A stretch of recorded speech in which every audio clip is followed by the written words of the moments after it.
Le sempiternel chantier de l'amphithéâtre Jean-Baptiste Tati-Loutard, situé à quelques mètres de la morgue municipale, a reçu la visite ce mercredi 12 avril de la ministre de l'Enseignement supérieur, de la Recherche scientifique et de l'Innovation technologique.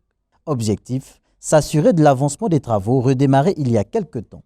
Avec l'augmentation des effectifs, aujourd'hui dans cette faculté, il y a un problème d'espace qui se pose.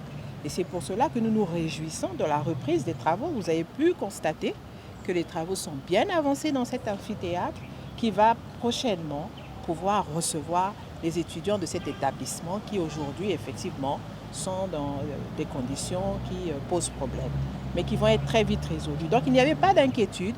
Il y avait pour nous simplement une visite à faire pour nous assurer que les engagements qui avaient été pris par la société chinoise qui s'occupe de ce chantier étaient respectés, que les travaux se déroulaient normalement afin que dans quelques temps, nos étudiants puissent venir travailler dans cet amphithéâtre que nous avons visité, majestueux, confortable et qui répond aux normes requises. Cette descente, dédite Delphine Emmanuel, obéit à l'ambition du gouvernement, notamment celle de créer des conditions d'apprentissage aux étudiants.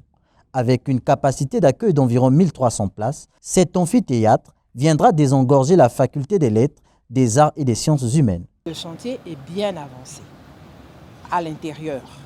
Il reste l'extérieur à aménager, à viabiliser. Il y a un problème concernant la voie d'accès des étudiants. Je suggère qu'on puisse avoir une voie d'accès latérale pour que les étudiants puissent aller et venir dans de bonnes conditions. En réalité, l'essentiel, le plus gros œuvre est fait. Ce qui reste est tout à fait insignifiant. Et je peux donc avec certitude dire que très prochainement, les étudiants de la faculté des lettres pourront venir étudier dans cet amphithéâtre et suivre leur cours. Lancé en 2013, l'amphithéâtre Jean-Baptiste Tati-Loutard est en construction par la société chinoise CEDI.